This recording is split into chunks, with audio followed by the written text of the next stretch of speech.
바벨론에 의해 멸망을 당한 이스라엘의 삶은 정말 처참하고 비참했습니다.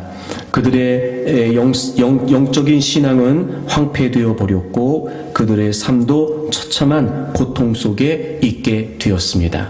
그런 비극적인 시간이 흐르던 어느 날 하나님께서는 환상을 통해 에스겔을 뼈가 가득한 골짜기로 인도하시지요. 그 뼈들 사이로 지나가라고 말씀하셨고 에스겔이 지나가면서 봤더니 그냥 뼈들이 아니었고 아주 말라버린 그런 뼈들이었습니다. 그 어떤 회생의 가능성도 기대할 수 없는 마른 뼈들이었습니다. 그것은 바로 이스라엘 민족의 모습이기도 했습니다. 소망을 잃어버리고 다 멸절되어 버린 이스라엘의 상태, 희망이 없는 이스라엘 민족의 상태였습니다. 그 모습을 봤던 에스겔이 얼마나 절망적이었을까. 그런데 여러분, 그것도 잠시 그는 놀랍고 기이한 광경을 목격하게 됩니다. 뼈들이 서로 연결되기 시작합니다. 그러더니 힘줄이 생기고 그리고 살이 오르고 가죽이 덮입니다. 도무지 생명을 기대할 수 없었던 그 마른 뼈들이 살아나서 큰 군대를 이루게 된 것입니다. 절망밖에는 보이지 않았습니다. 그 어떤 가능성도 기대할 수 없는 깊은 어둠의 골짜기였습니다. 그럼에도 불구하고 하나님은 그곳에서 희망을 시작하신 거였습니다. 여러분, 절망의 골짜기에도 얼마든지 희망이 시작될 수 있습니다. 그래서 하나님은 이 환상을 통해서 다시 이스라엘 백성들을 회복시키고 일으켜 세우실 것에 관해 에스겔에게 보여주셨던 것입니다. 여러분, 우리의 삶도 그럴 수 있고 때로는 우리의 영적인 실상도 그럴 수 있습니다. 여러분, 그럼에도 불구하고 어떤 상황에서도 우리는 하나님의 희망을 기대할 수 있다는 걸 잊지 마십시오. 우리는 절망일 수 있습니다. 그래서 우리는 끝이라고 생각이 됩니다. 그래서 우리는 이제 우리에게 남겨진 선택은 단 하나, 포기뿐이다 라는 생각이 들 때도 있죠. 하지만 여러분, 그렇지 않습니다. 어쩌면 그 우리가 끝이라고 생각하는 그곳에서 하나님은 새로운 시작을 펼치시려고 하는지도 모릅니다. 우리는 절망이라고 생각하여 포기밖에는 할 수 없다라고 생각하는 그곳에서 하나님은 새로운 일들을 시작하실 수도 있다는 겁니다. 그러므로 여러분, 올 한 해를 살아가는 동안 여러분이 어떤 절망적인 상황을 만난다 할지라도 결코 그 절망적인 상황 때문에 절망하지 않기를 바랍니다. 늘 그 자리에서 기억하십시오. 아하, 이제 하나님의 희망이 시작될 수 있겠다. 하나님이 행하시는 새 일들을 우리가 볼 수 있겠다. 도무지 그 누구도 예상조차 할 수 없는 마른 뼈들이 살아나서 군대가 된다라고 하는 이 놀랍고 기이한 일을 이루신 하나님, 여러분, 그 절망의 골짜기에서 희망을 일으키시는 하나님, 여러분, 그 하나님을 바라보는 믿음이 있기를 바랍니다. 그러면 여러분, 어떻게 이 절망의 골짜기에도 희망이 시작될 수 있었을까요? 지난 주일에 우리가 첫 번째 말씀을 함께 나누었습니다. 바로 하나님을 하나님으로 인정해야 되는 것이었습니다. 그렇게 그 마른 뼈들 사이에 있는 에스겔에게 하나님이 질문을 하나 던지십니다. 오늘 본문 3절에 보시면, 인자야, 이 뼈들이 능히 살 수 있겠느냐. 하나님께서 뜬금없이 그 마른 뼈들 사이에 있었던 에스겔에게 질문을 하시는 거예요. 에스겔아, 이 뼈가 능히 살아날 수 있겠느냐. 여러분, 우린 딱 봐도 압니다. 전혀 불가능한 일에 대한 하나님의 질문이셨습니다. 누가 봐도 그랬습니다. 아무리 봐도 그렇습니다. 도무지 결론이 달라지지 않을 것 같은 명백한 사실 앞에 하나님은 에스겔에게 질문을 던져 보신 것이었습니다. 이 뼈들이 능히 살 수 있겠느냐? 이런 무슨 상상이 필요하며 무슨 예측이 가능하겠습니까? 그럼에도 불구하고 하나님은 물어보시는 거예요. 이 뼈들이 능히 살겠느냐? 에스겔이 지금 보고 있는 걸 못 보시는 하나님도 아니시고 에스겔이 알고 있는 사실을 모르지 않으신 하나님이실 텐데 말입니다. 하나님께서 에스겔에게 질문을 던지시는 거예요. 이 뼈들이 능히 살 수 있겠느냐? 무슨 의미일까요? 하나님이 어떤 의도로 물어보시는 걸까요? 에스겔은 그걸 알고 있었던 것 같아요. 그래서 에스겔이 하나님께 답을 합니다. 하나님, 주 여호와여, 주께서 아시나이다. 이런 뜻 아닐까요? 하나님께서 물으시는 질문의 해답은 저에게 없습니다. 저는 모르겠습니다. 저는 불가능입니다. 저는 대답할 수 없습니다. 하지만 하나님은 아시지 않습니까?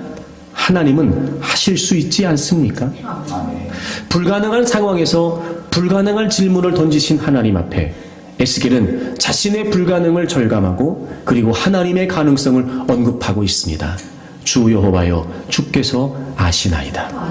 하나님께서 원하시면 하실 수 있습니다. 하나님께서 하시려고 하신다면 얼마든지 행하실 수 있습니다. 하나님께는 가능한 일이고 이 일을 가능하게 하실 수 있는 분은 하나님뿐이십니다. 라고 하는 에스겔의 고백이었습니다. 그렇습니다, 여러분. 절망의 골짜기에서 희망이 시작될 수 있었던 이유가 어디 있었느냐? 바로 하나님 때문이었습니다. 에스겔은 지금 그 하나님을 고백하고 그 하나님을 인정하고 있는 것이었습니다. 생명을 주실 수 있는 창조자, 어떤 불가능 속에서도 가능을 이루어내실 수 있는 전능자, 여러분, 오직 하나님만이 그 일을 행하실 수 있었던 것입니다. 동시에 이런 고백 아닐까? 하나님, 우리에게는 가능성이 없습니다. 하나님, 우리에게는 희망이 없습니다. 하나님, 우리는 불가능합니다. 다시 말씀을 드리면 에스겔은 지금 자신이 마른 뼈라고 하는 사실을 고백하고 있었던 것입니다. 여러분, 희망이 시작되는 곳은요, 어쩌면 우리의 절망이 선행돼야 될지도 모릅니다.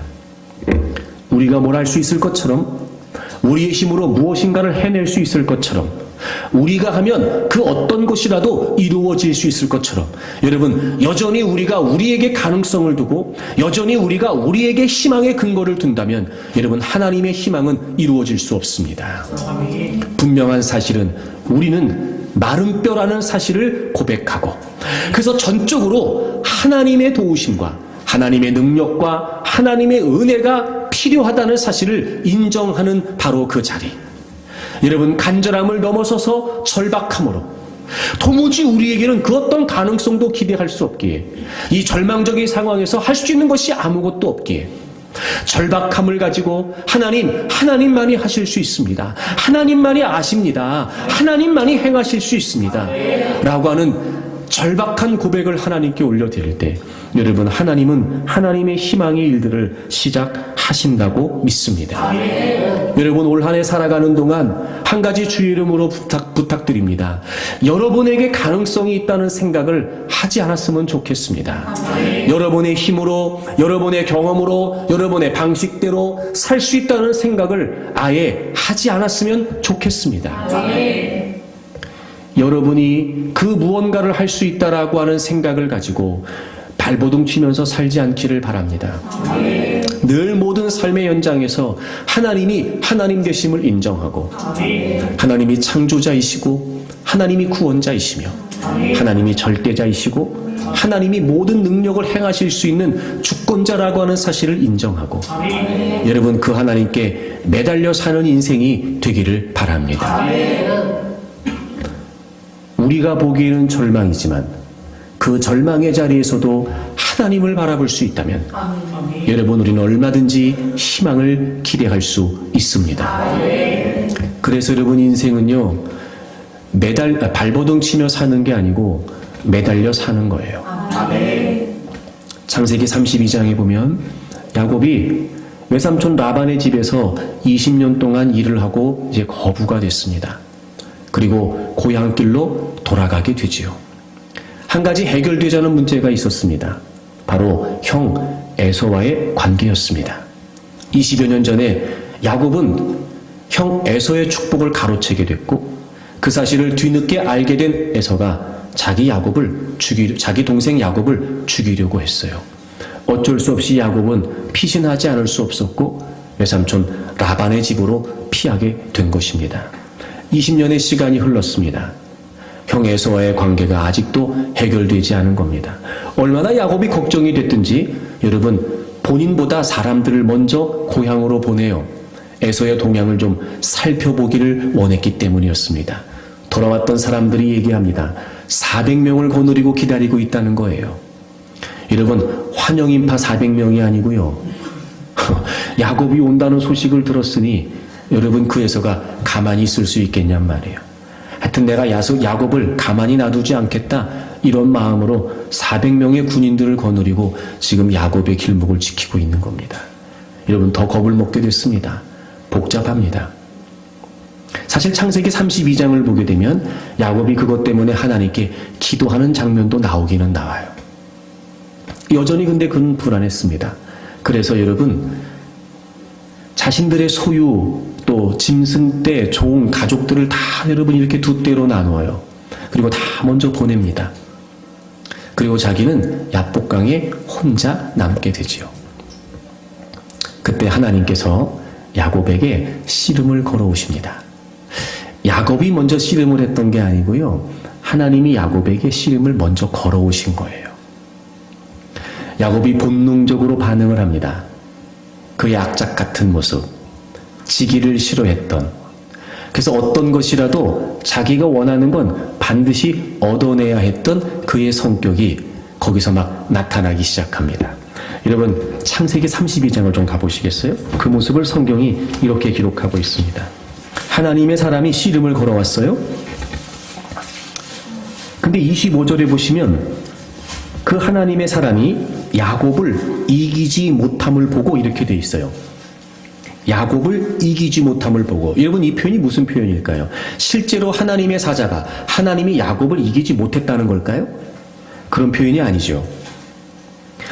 얼마나 야곱이 지지 않으려고 발버둥을 쳤던지, 얼마나 야곱이 지지 않으려고 몸부림을 쳤던지 하나님의 사람이 감당하지 못할 만큼 덤벼들고 있었던 거예요. 그러니까 이기지 못했다는 게 아니고 그만큼 야곱이 지지 않으려고 대들은 거예요, 지금. 그래서 그 하나님의 사람이 야곱의 허벅지 관절을 치게 됩니다. 옛날 성경에 환도뼈라고 되어 있어요. 상체와 하체를 이어주는 이 엉덩이 부근의 뼈를 의미합니다. 여러분, 이 뼈가 사람의 뼈 중에 가장 강하다고 그러네요. 그만큼 힘을 받는 뼈기 때문에 그렇다고 그래요. 근데 하나님의 사람이 그 뼈를 친 겁니다. 뼈가 부러졌어요. 어떻게 됐을까요? 주저앉은 거예요. 여러분, 야곱은 여기에서 KO가 된 겁니다. 일단 게임은 끝난 거예요. 야곱이 무슨 마음이 들었을까요? 더 이상 힘을 쓸 수가 없어요. 뭘 할 수가 없어요. 자기 몸을 하나 가누기도 어렵지 않았을까? 고통이 심했을 겁니다. 힘도 쓸 수가 없었을 거예요. 그냥 한 방을 딱 맞고 바닥에 지금 널브러져 있는 겁니다. 무슨 마음이 들었을까요? 자기 힘으로 안 되는 게 있다는 걸 알게 됐을 거예요. 아니, 지금 처지가 그래요. 뭐도 할 수가 없어요. 그렇게 이기겠다고 달려들었던 야곱이었는데 한 방 맞고 딱 쓰러지니까 도무지 아무것도 할 수 있는 게 없는 거예요. 야곱이 그런 처지가 돼버렸습니다. 야곱과 씨름을 했던 하나님의 사자가 날이 새게 되니까 이제 가려고 합니다. 가려고 합니다. 그때 야곱이 이렇게 얘기하죠. 26절을 보세요. 야곱이 이르되, 중간에 야곱이 이르되 당신은 내게 축복하지 아니하면 가게 하지 아니하겠나이다. 가게 하지 않겠다. 여러분, 이 말이 지금 무슨 소용이 있어요? 야곱은 힘을 못 써요. 그 하나님의 사람을 못 가게 할 만한 힘이 지금 야곱에게 있습니까? 가겠다고 하는 하나님의 사자를 막을 수 있는 힘이 그에게 있어요? 하나도 없어요, 여러분. 이게 무슨 말이에요? 가게 하지 않겠다. 발버둥 치고 몸부림쳤던 야곱이 이제 비로소 애원하며 매달리는 거예요. 그래서 하나님의 사람이 그를 축복합니다. 그리고 야곱을 떠나게 되죠. 여기에서 야곱의 큰 삶의 인생에서 큰 의미로 변화가 일어나게 돼요. 야곱으로 살았던 그가 이제 이스라엘로 살기를 시작된 것입니다. 여러분 인생은요, 몸부림치며 사는 게 아니라 매달리며 사는 거예요. 자기 힘을 다 빼야 됩니다. 적어도 하나님 앞에서는요, 우리가 무능하고 무력한 존재라는 걸 인정할 수 있어야 됩니다. 그리고 전적으로 하나님이 하나님 되심을 인정하고 그 하나님의 도우심을 절박하게 구하며 매달릴 때 여러분 어떤 절망의 자리에서도 새로운 희망이 시작될 수 있습니다.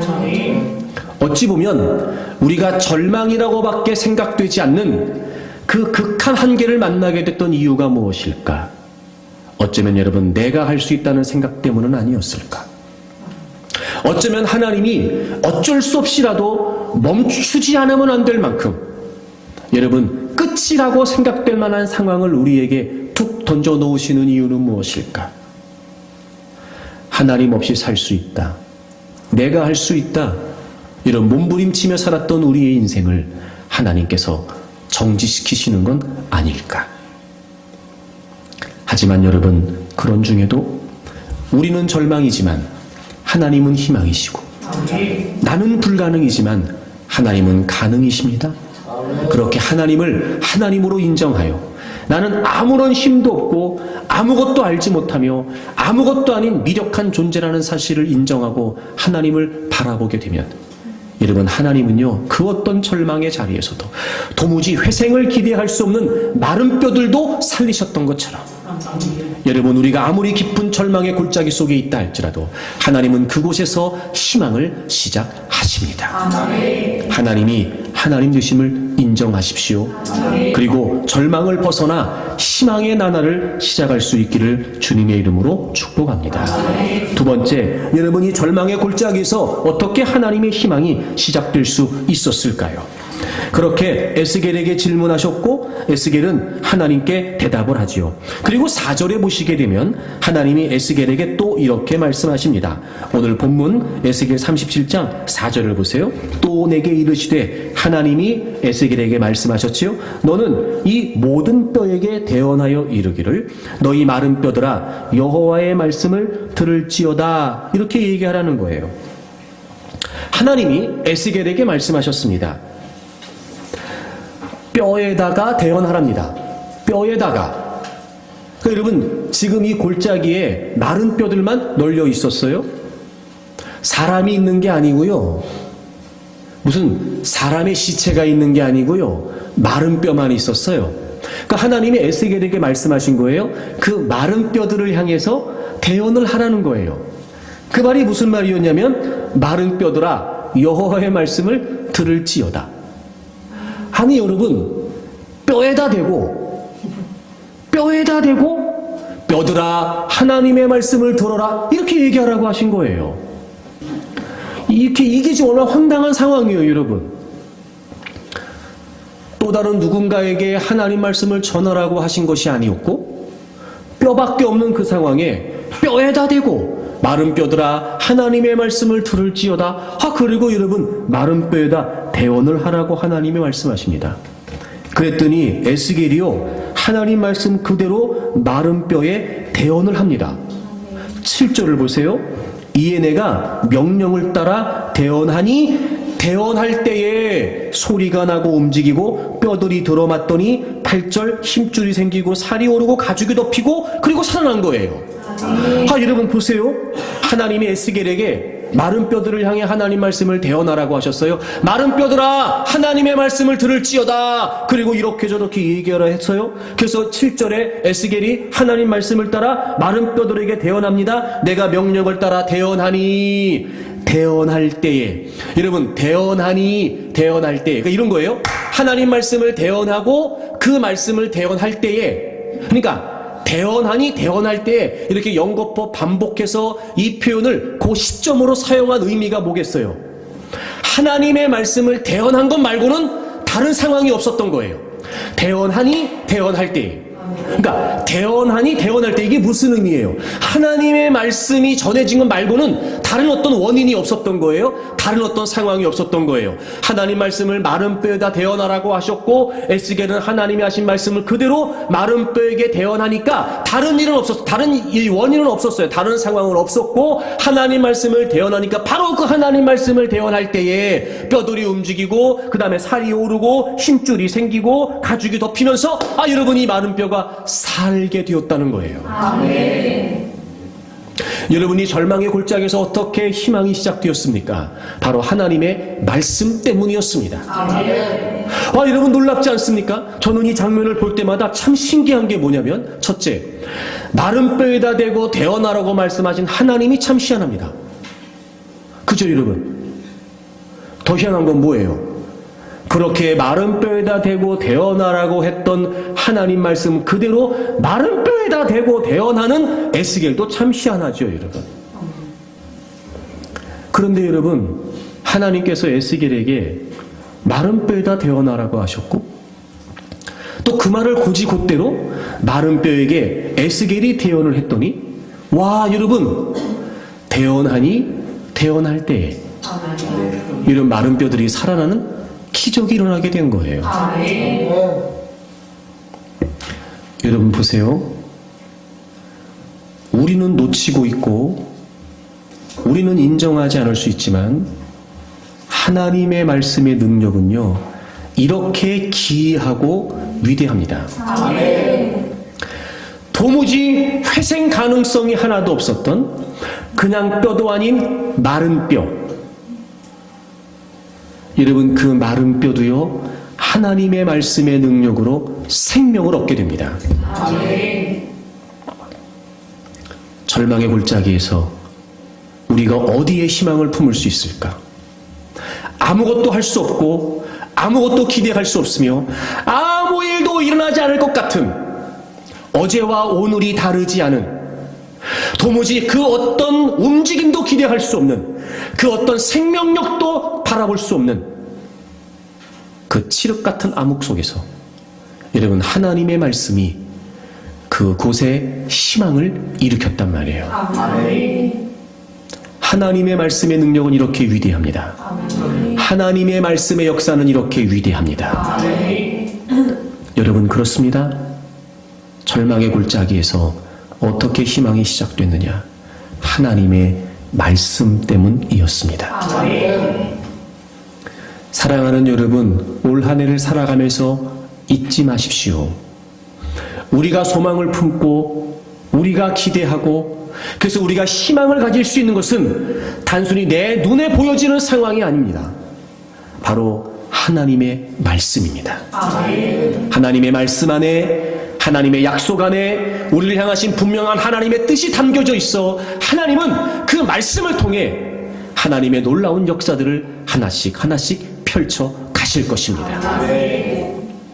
그러니 여러분 어찌 보면 우리가 지금 절망하고 있는 이유는 여전히도 하나님의 말씀을 기대하기보다는 우리의 생각과 또는 여러분 우리의 판단과 이런 것에 기인하여 무엇이 될 것처럼 우리가 하면 무엇이라도 이루어질 것처럼 그런 하나님의 말씀이 빠져버린 막연한 기대만 갖고 있는 건 아닐까.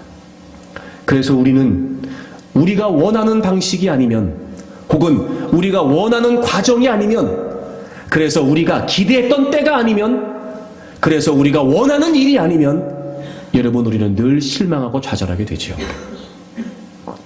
하지만 여러분 올 한 해를 살아가는 동안 저는 여러분의 희망의 근거가 소망의 근거가 그 어떤 막연한 기대가 아니라 하나님의 말씀 하나님의 약속이기를 바랍니다. 아멘. 잊지 마세요. 하나님의 말씀에는 생명의 능력이 있습니다. 아멘. 여러분 히브리서 4장을 좀 찾아보겠습니다. 히브리서 4장 12절입니다. 신약성경 356페이지인데요. 우리 다 같이 한번 읽겠습니다. 하나님의 말씀은 살아있고 활력이 있어 좌우의 날선 어떤 검보다도 예리하여 혼과 영과 및 관절과 골수를 찔러 쪼개기까지 하며 또 마음의 생각과 뜻을 판단하나니. 아멘. 여러분 하나님의 말씀이 갖고 있는 아주 중요한 속성 첫째 살아있다는 거예요. 아멘. 살아있다. 여러분, 하나님의 말씀은 물론 우리가 기록된 문자로 책으로 가지고 다니지만 이 기록된 문자의 하나님의 말씀은 단순히 죽은 문자 혹은 책이 아니라는 거예요. 여러분, 분명히 이 하나님의 말씀은 생명이라고 하는 능력을 가지고 있습니다. 그래서 이 하나님의 말씀은 생명력을 가지고 있기 때문에 반드시 결과를 나타낸다는 거예요. 살아있다. 여러분 보세요. 그러니까 이런 겁니다. 우리에게 생명이 없어도 상관없습니다. 하나님의 말씀이 있으면 말씀 그 자체가 우리에게 생명을 주게 되니까. 아멘. 이렇게 우리에게 하나님의 말씀은 절실해야 됩니다. 아멘. 여러분, 원래 생명의 근원은 하나님이시죠. 아멘. 원래부터 우리에게 생명이 있지 않았습니다. 하나님께서 생명을 주셨어요. 아멘. 그리고 그 하나님께서 우리에게 말씀으로 오셨어요. 그래서 끊임없이 우리 안에 그 말씀으로 생명력을 공급해 주시는 거죠. 아멘. 그러니까 하나님의 말씀이 분명하면 여러분, 우리는 힘을 잃어버릴 수밖에 없는, 아니 생명이 소멸되고 소실될 수밖에 없는 상황에서도 얼마든지 하나님의 말씀 안에서 우리는 생명을 가지고 생명력을 가지고 살아갈 수 있단 말이에요. 여러분, 올 한 해 하나님의 말씀의 생명력으로 늘 살아있는 믿음을 소유할 수 있기를 바랍니다. 아멘. 때론 여러분, 절망적인 상황, 좌절할 수밖에 없는, 포기할 수밖에 없는 상황, 그래서 도무지 믿음이 발휘되지 못할 만한 그런 여러분 엄청난 상황 가운데 우리가 놓여 있다 할지라도, 그래서 누군가는 믿음을 못한 채, 생명력을 가지지 못한 채 그저 그 상황에 눌려 그렇게 살아가고 있을 때 여러분, 우리는 하나님의 말씀을 통해 생명력을 공급받고, 아멘. 여러분, 생명 있는, 살아 움직이는 그런 믿음을 소유하는 분들이 되기를 바랍니다. 아멘. 그 다음에 활력이 있답니다. 활력. 여러분이 활력이라고 하는 말이 무슨 말인가 찾아봤더니 운동적이라는 게, 활동적이다. 영어 성경에 보니까 액티브라고 돼 있어요. 액티브. 활동한다는 거예요. 당연히 그렇겠죠, 여러분. 살아있다는 증거가 뭡니까? 움직인다는 거예요. 움직인다는 거예요. 여러분, 하나님의 말씀은요, 활력이 있어요. 활동적이라는 말입니다. 그러니까 이런 겁니다. 하나님은 하나님의 말씀 안에 하나님의 목적을 갖고 계신단 말이에요. 그 하나님의 목적이 이루어질 수 있도록 그 하나님의 말씀은 운동력을 갖는 거예요. 하나님의 뜻이 이루어지도록, 그 말씀 속에 담겨져 있는 하나님의 목적이 그대로 이루어질 수 있도록 이 하나님의 말씀은 소멸되지 않고 그 하나님 말씀이 이루어지도록 역동적인 힘을 발휘하여 추진력을 발휘하여 마침내 하나님의 말씀이 이루어지도록 하나님의 말씀 안에는 활동하는 능력이 있단 말이에요. 아멘. 말씀 안에. 그러니까 여러분, 우리는 힘이 없어도 괜찮아요. 우리는 움직일 수 없는, 그 어떤 것도 할 수 없는 불가능한 상황이 있어도 괜찮습니다. 왜냐하면 하나님의 말씀이 우리를 움직이게 할 테니까요. 하나님의 말씀 안에 있는 이 살아있는 하나님의 말씀 안에 있는 능력이 우리로 하여금 하나님의 뜻대로, 그리고 하나님의 목적을 이루는 일을 위해 우리를 움직여 갈 테니까. 아멘. 여러분, 우리에게 불가능인 건 아무 문제가 안 됩니다. 여러분, 우리에게 절망적인 건 아무 문제가 안 돼요. 왜? 하나님은 하나님의 말씀을 통해 우리를 움직이게 하실 테니까 말입니다. 그러니 여러분, 하나님의 말씀에 생명이 있고 하나님의 말씀에 활동력이 있다는 사실을 믿으십시오. 그리고 올 한 해 살아가는 동안 어떤 절망적인 상황을 만난다 할지라도 절대로 절망적인 상황 때문에 절망하지 마세요. 하나님을 인정하고 하나님을 바라보십시오. 절망적인 상황 때문에 절망하지 말고 하나님 때문에 희망을 가지세요. 여러분, 절망적인 상황에 절망하지 말고 그런 중에도 하나님의 말씀을 붙드십시오. 절망적인 상황에 절망할 것이 아니라 하나님의 말씀을 붙들고 하나님 말씀 안에는 희망을 바라볼 수 있다면 여러분, 그 어떤 상황에서도 생명력을 얻을 수 있고 그 어떤 상황에서도 활력을 얻을 수 있어 여러분, 우리는 움직일 수 있고 이루어낼 수 있고 박차고 일어설 수 있단 말이에요. 하나님의 말씀의 능력은 이렇게 위대합니다. 마른 뼈도 살려내시는, 회생의 가능성이 1도 없는 마른 뼈도 일으켜 세우시는 이 분명한 하나님의 말씀의 능력, 여러분, 올 한 해 우리 모두에게 있게 되기를 바랍니다. 여러분, 우리 교회 공동체 안에 하나님 말씀의 능력이 늘 왕성해지기를 바랍니다. 그러니 여러분, 하나님의 말씀에 우리는 집중해야 됩니다. 집중해야 됩니다. 창세기 1장에 보면 혼돈 그 자체, 무질서 그 자체, 흑암 그 자체였습니다. 아무것도 기대할 수 없는 거였습니다. 아무것도 가능성을 바라볼 수 없었습니다. 그런데 하나님이 천지를 창조하시죠. 어떻게 창조하셨나요? 하나님의 말씀으로 창조하셨습니다. 놀랍죠, 여러분? 그 칠흑 같은 어둠 속에 한 번도 빛이 없었던 그 절대적인 어둠 속에 빛이라는 것이 무엇인지 몰랐던 이 세상의 말입니다. 하나님이 말씀 한마디로 빛이 있으라 라고 말씀하셨더니 여러분, 그 어두웠던 곳에 하나님께서 말씀하신 그대로 빛이 생긴 겁니다. 아멘. 놀랍지 않습니까, 여러분? 그리고 하나님이 해와 달을 만드셨고 그 무질서하고 혼돈 그 자체였던 이 피조의 세계에 여러분 질서가 생기기 시작한 겁니다. 밤이 되고 낮이 되고 그렇게 말입니다. 시간의 질서가 생기고 우주 만물의 천체의 질서가 생기기 시작하고 어떻게 해요, 여러분? 하나님의 말씀을 따라, 그렇게 하나님의 말씀을 따라 이 세상이 시작됐습니다. 아멘. 하나님께서 인간을 만드시고 흙으로 빚으시고 그리고 하나님의 생명을 우리 코에 불어넣어 주셨죠. 그리고 우리가 생명이 됐습니다. 아무것도 없었던, 아무것도 기대할 수 없었던 그저 혼돈과 무질서와 흑암이었던 이곳에 하나님이 하신 일은 말씀을 선포하신 거였습니다.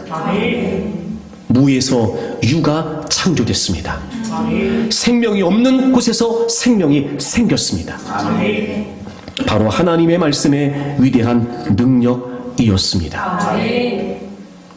사랑하는 여러분, 우리가 말씀을 알고 있다는 것이 이유가 되어 말씀의 능력을 과소평가하지 않기를 바랍니다. 혹은 내가 지금까지 하나님 말씀이 어떤 능력이 있다는 걸 체험하지 못했다고 하여 여전히도 살아계신 하나님의 말씀의 능력을 의심하지 않기를 바랍니다. 잊지 마십시오. 하나님의 말씀은 마른 뼈도 살려내는 기이한 능력이 있다는 사실을 말입니다. 그러니 여러분, 올 한 해 더 하나님의 말씀에 집중하고 어떻게 하면 내가 더 하나님의 말씀을 들을 수 있을까? 어떻게 하면 내가 더 마음을 열고 하나님 말씀을 청종할 수 있을까? 어떻게 하면 내가 주신 하나님 말씀을 더 내가 믿음으로 수용할 수 있을까? 어떻게 하면 내가 더 많이 하나님 말씀을 읽을 수 있을까? 어떻게 하면 내가 더 깊이 있게 하나님 말씀을 깨달을 수 있을까? 여러분, 그렇게 하나님 말씀의 시간을 드리고 하나님 말씀의 노력을 들이십시오. 말씀을 들으려고 하세요. 말씀을 읽으려고 하십시오. 말씀을 묵상하십시오.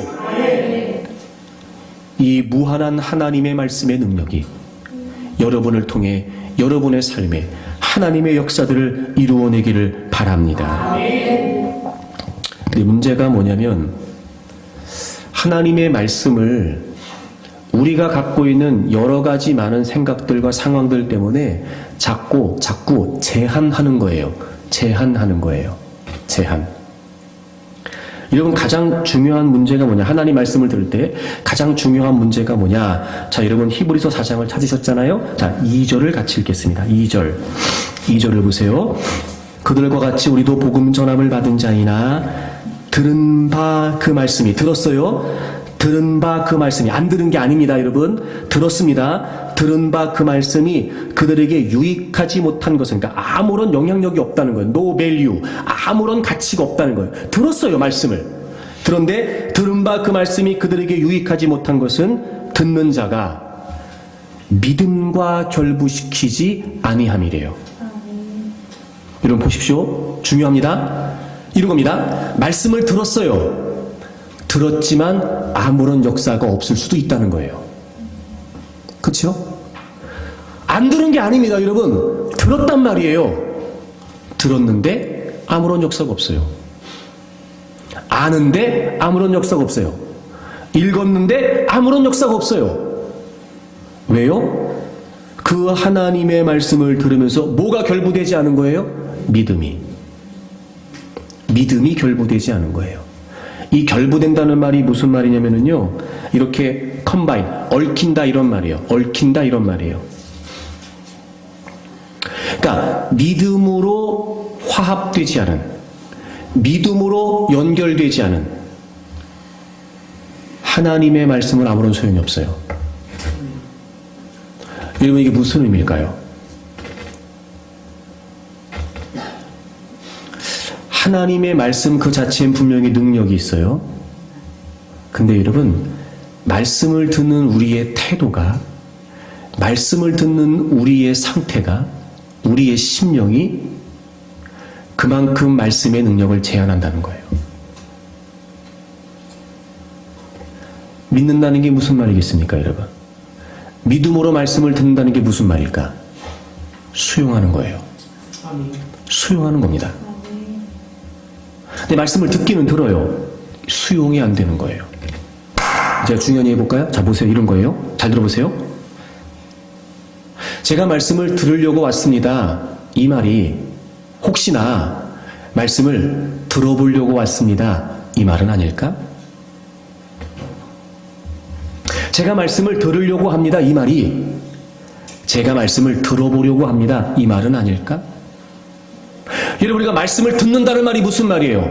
이미 그 하나님의 말씀이 하나님의 말씀이기 때문에 어떤 말씀이시든지 제가 기꺼이 수용하겠습니다. 이 마음 아니에요? 아멘. 이 말이에요, 여러분. 아멘. 들으려고 듣는 거.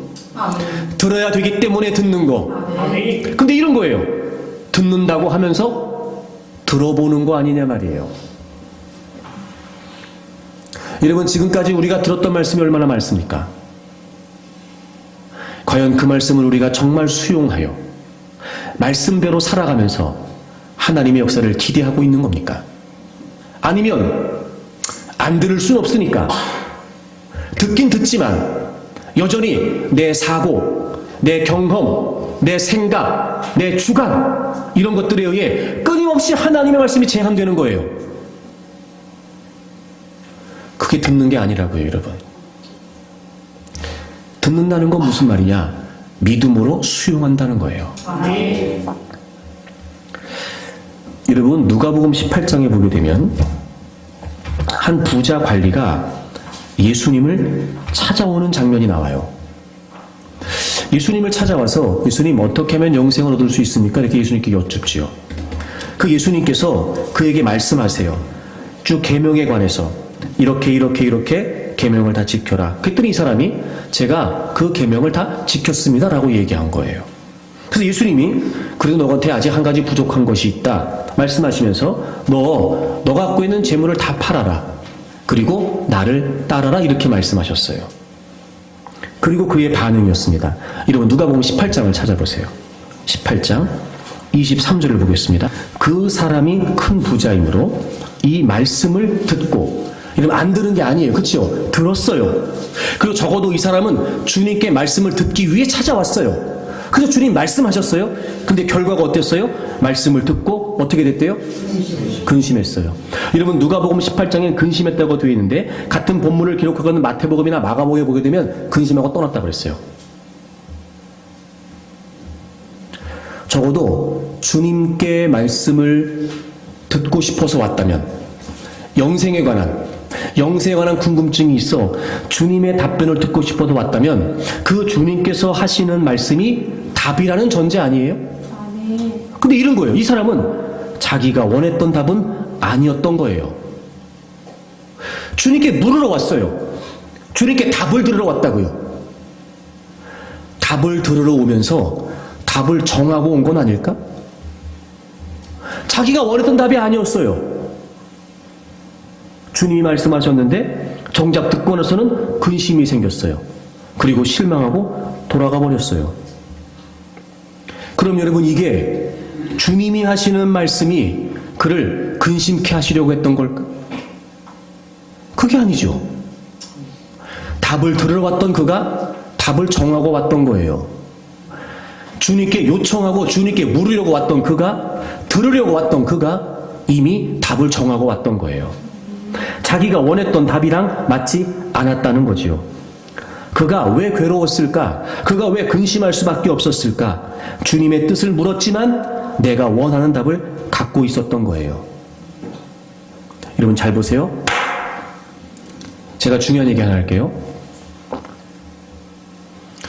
우리가 하나님 말씀을 듣고 우리가 하나님의 응답을 원한다고 말하면서, 첫째, 우리는 내가 뭘 좋아하는지를 분명히 해요. 둘째, 내가 뭘 싫어하는지도 확실히 합니다.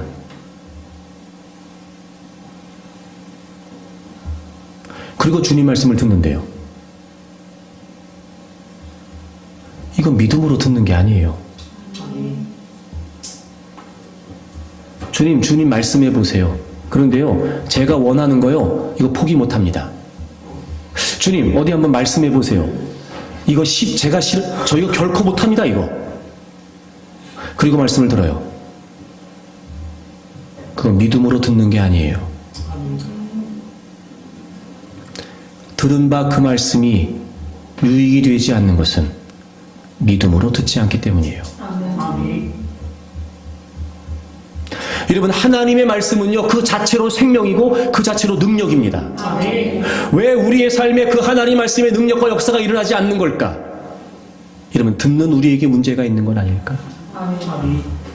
듣는 우리의 심령이, 듣는 우리의 마음이, 하나님 듣겠습니다, 이게 아니라 하나님 들어보겠습니다, 이건 아닐까?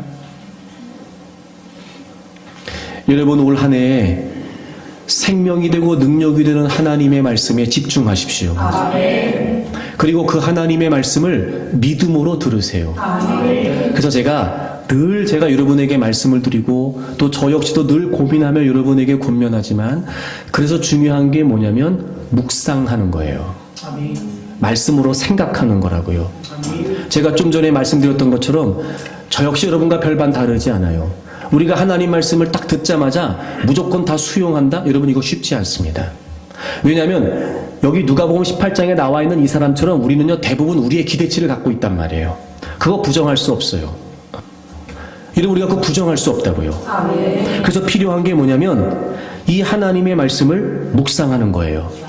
여러분, 잘 들어보세요. 자, 우리가 말하고, 즉 이렇게 밖으로 말하고 행동해서 우리의 삶이라고 하는 어떤 그런 모습이 형성되는 거, 말을 통해 행동을 통해 형성되는 거, 이게 어디서부터 시작되는 거냐면 생각부터 시작되는 거예요. 생각부터. 그렇죠, 여러분? 그러니까 생각이 반영돼서 말하는 거고요, 생각이 반영돼서 행동하는 거예요. 이 생각의 과정을 뭐라고 말할 수 있냐면 내면화, 이렇게 말할 수 있어요. 내면화. 그러니까 이게 뭐냐면 입력이 되는 거예요. 어떤 단계로든 간에, 어떤 과정으로든 간에 듣든지 보든지 이런 다양한 경로를 통해 우리가 입력이 돼요. 그럼 우리 생각 속에 내면화 과정이 일어나요. 말 그대로 생각이 된단 말이에요. 그래서 말이 되고 그래서 행동이 되는 거거든요. 하나님 말씀이 똑같아요. 여러분, 이 하나님 말씀을 내면화하는, 즉 하나님 말씀으로 생각하는 묵상의 과정이 없으면 내 삶에 하나님의 말씀이 구체적으로 들어오지가 않아요. 들어와지지가 않아요.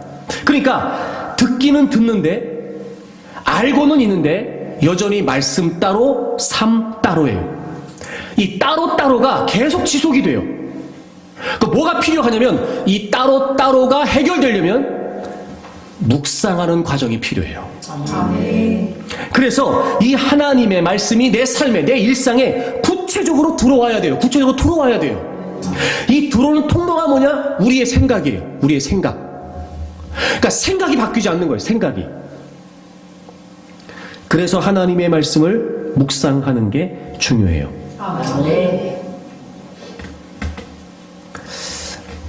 만약에, 여러분, 만약에 이 하나님의 말씀을 묵상하는 과정을 통해 내 삶에 구체화되어서 내 존재가 변하는 이 원동력으로 삼지 않으면, 내면화를 통해 내 삶에 구체화되지 않으면 하나 남는 게 뭐냐면 듣고 읽고 했던 하나님의 말씀이, 느꼈던 하나님의 말씀이 정보로만 남는 거예요. 정보. 이 정보는 내가 원하는 내 목적을 위해 써먹기 위한 도구가 되지, 정보로만 남으면, 묵상이 되지 않으면, 정보로만 남으면 하나님의 말씀은 내 존재를 움직이지 않아요.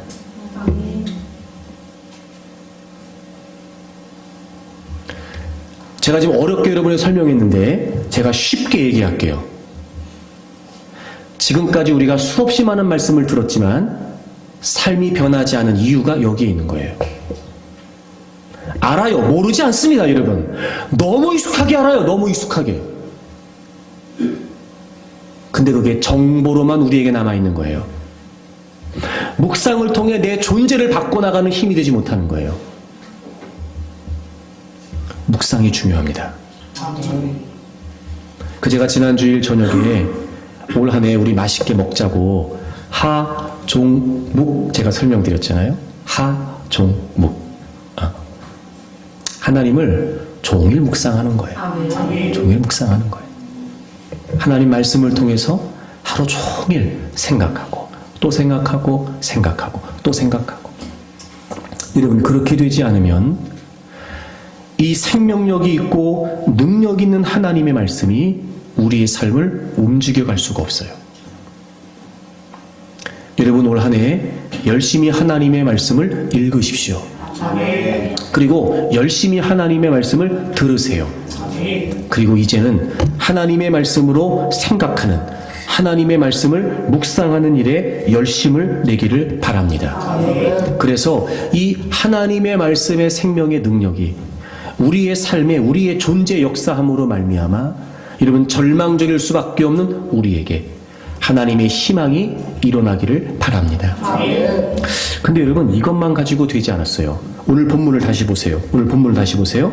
마지막 8절에 보시면 그렇게 대언해서 8절에 보시면 뼈에 힘줄이 생기고 살이 올랐어요. 가죽이 덮였어요. 근데 그 속에 뭐가 없었어요? 생기가 없었어요. 생기가 없었어요. 그래서 9절 하나님이 또 에스겔에게 말씀하세요. 이번에는 생기를 향하여 대언하래요. 그래서 에스겔이 생기에게 대언했어요. 주 여호와께서 이같이 말씀하시기를, 생기야, 사방에서부터 와서 이 죽음을 당한 자에게 불어서 살아나게 하라. 생기에게 대언했어요. 이 죽은 자에게 와서 불어서 살아나게 하라. 그러니까 아직 이 뼈가 살아난 게 아니었던 거죠. 그래서 10절 그 명령대로 생기에게 대언했더니 생기가 그들에게 들어갔어요. 그래서 그들이 곧 살아나서 일어나서는데 극히 큰 군대가 됐어요. 여러분, 하나님의 말씀을 통해 그 마른 뼈들이 움직이기 시작했어요. 그리고 사람의 모양을 갖추었어요. 근데 아직 살아난 건 아니었어요. 뭐 때문에요? 생기가 없었어요. 그래서 생기를 향해 대언했어요. 생기가 불어넣어졌어요. 그래서 그 마른 뼈들이 살아나서 군대가 됐어요. 여러분, 이 생기가 뭘까? 생기가 뭘까? 14절 보세요. 14절. 내가 또 내 영을 너희 속에 두어 너희가 살아나게 하고. 여러분, 여기에서 말한 생기가 무슨 의미냐면 바로 하나님의 영, 성령님을 의미합니다. 아멘. 이 절망의 골짜기에서 희망이 시작되었던, 도무지 그 어떤 회생도 기대할 수 없었던 마른 뼈들이 살아나고 군대가 될 수 있었던 가장 핵심적인 요인이 뭐였냐면 바로 성령님이었어요. 성령님. 여러분, 지난주에 말씀드렸던 첫 번째 주제, 하나님이 하나님 되심을 인정한다. 여러분, 이건 기도라고 말할 수 있을 거예요. 오늘 말씀드렸습니다. 이 절망의 골짜기에서 희망이 시작됐던 원인, 바로 하나님의 말씀이죠. 하나님 말씀. 그런데 여러분, 기도다워져서 능력을 발휘하고 말씀이 말씀다워져서 힘을 발휘하는 거, 바로 성령님의 역사로 가능합니다. 아멘. 로마서 8장에 있는 것처럼 우리의 기도의 연약함을, 우리의 기도의 한계를 도우시는 건 성령님이십니다. 말할 수 없는 탄식으로 우리의 기도를 도우신다고 말씀하셨습니다. 아멘. 여러분, 하나님의 말씀은 성령님의 은혜로만 깨달을 수 있습니다. 요한복음 14장에 있는 것처럼 우리 안에 거하신 성령 하나님께서 하나님의 말씀을 깨닫게 하신다고 분명히 약속해 주셨습니다. 기도가 그렇습니다. 말씀이 그렇습니다. 여러분, 성령님의 역사가 없이는 그 어떤 것도 힘과 능력을 발휘할 수 없습니다. 우리는 늘 그래서 성령님을 구해야 됩니다. 여러분, 성령님을 구한다는 게 무슨 말이에요? 성령님을 원한다는 겁니다. 원한다. 성령님을 원한다. 이런 거죠. 정말 내가 성령님을 원하고 있는가? 정말 내가 성령님을 따르기를 원하는가? 정말 내가 성령님의 다스리심과 성령님의 지배를 받기를 원하고 있는가? 바로 그 말입니다. 여러분, 우리가 예수 그리스도를 믿음으로 말미암아 성령님은 우리 안에 거하십니다. 문제는 뭐예요? 우리가 성령님을 이긴다는 겁니다. 성령님은 우리가 기도할 수 있도록 도와주십니다. 그래서 기도 가운데 하나님의 뜻을 알게 하시고 기도 가운데 하나님의 약속을 발견하게 하시죠. 성령님은 하나님 말씀을 듣는 우리에게 깨닫게 하십니다. 아하, 이게 이 말씀이었구나. 아, 그래, 내 삶이 이랬네. 아, 맞다, 하나님이 내 삶에 이렇게 하라고 하시는 거구나. 여러분, 우리는 말씀을 통해 하나님의 뜻을 깨닫기도 합니다. 그래서 성령님은 끊임없이 우리를 그 하나님의 선하신 뜻 안에 역사 안에 이끌어 가시기를 원하시는데, 여러분, 우리가 성령님을 이기는 겁니다. 성령님의 역사가 있을 때, 성령님이 우리 안에서 일하실 때, 성령님께서 우리 안에 충만하셔서 우리를 이끌어 가실 때, 여러분, 절망이 희망이 돼요. 올 한 해 여러분, 성령 충만을 구하십시오. 성령 충만을 원하십시오.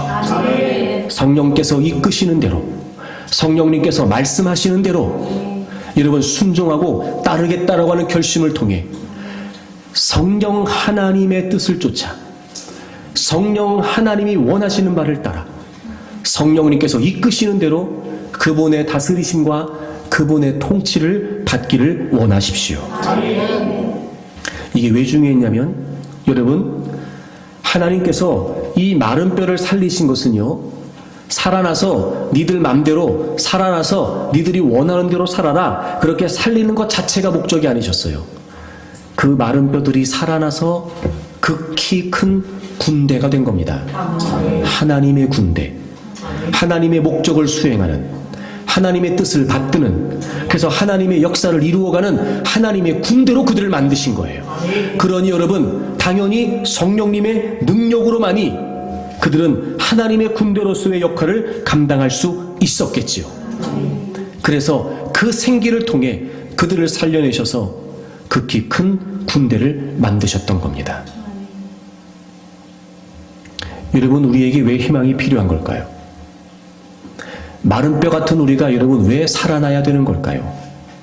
왜 우리가 희망을 가져야 되는 걸까요? 그건 여러분 단순히 막연하게 우리의 삶에 어떤 역사가 있어서 희한한 능력이 나타나서 우리의 삶이 어떻게 되기를 원한다, 여러분 그런 막연한 기대를 의미하는 게 아니에요. 하나님이 우리를 살려내시는 이유는 하나님의 군대로 쓰시기 위함입니다. 그러니 우리는 성령의 능력을 힘입어야 됩니다. 우리의 힘으로 주의 일을 감당할 수 없고 우리의 힘으로 주의 뜻을 받들 수 없으니 여러분, 성령님의 능력을 통해 성령님께서 이끄시는 대로 그 어떤 도전과 어려움도 극복할 만한 뜨거운 열정을 가지고, 거룩한 열정을 가지고 여러분 우리가 군대로서 하나님의 목적을 수행해야 하는 겁니다. 그러니 여러분, 성령의 은혜, 성령의 능력이 우리에게 필요합니다. 올 한 해 여러분 열심히 기도하십시오. 기도하는 여러분에게 기도의 역사들이 나타나기를 바랍니다. 올 한 해 열심히 하나님의 말씀을 사모하십시오. 이전에 깨닫지 못했던, 이전에 경험하지 못했던 그 말씀의 생명력과 그리고 말씀의 활동력을 여러분이 경험할 수 있기를 바랍니다. 그런데 그 모든 것들은 자기 자신을 위한, 우리 자신을 위한 이기적인 욕망을 위한 일들이 아니라 바로 우리를 하나님의 군대로 세우셔서 우리를 통해 펼쳐가실 하나님의 위대한 역사, 여러분 그 일을 위함이기 때문에 우리에게는 성령님의 능력이 필요합니다. 성령님을 따르고 성령님께서 주시는 열정을 따라 여러분 우리가 하나님의 거룩한 역사를 이루어 가야 하는 것입니다. 그러므로 우리는 절망 중에도 희망을 기대할 수 있고 절망의 골짜기에서도 희망을 바라볼 수 있습니다. 여러분 올 한 해 여러분의 신앙이, 여러분의 믿음이 그 어떤 해보다 더 견고하게 세워지고 여러분의 믿음이 자라가고 성숙되는 해가 되기를 바랍니다. 그리고 여러분 그 성령의 능력을 통하여 하나님이 여러분에게 맡겨주신, 하나님이 우리 교회 공동체를 통해 펼쳐가실 그 하나님의 위대한 역사를 감당하는 한 해가 되기를 바랍니다. 어떤 상황에서도 절망하지 말고 낙심하거나 좌절하거나 포기하지 말고 끊임없이 하나님의 희망을 기대하면서 성령님의 능력을 의존하여 여러분 올 한 해 지치지 않고 또 피곤치 않고 그리고 쓰러짐 없이 이런 마지막 순간까지 하나님의 거룩하고 위대한 역사를 위해 달려갈 수 있기를, 그렇게 이루어낼 수 있기를 주의 이름으로 축복합니다.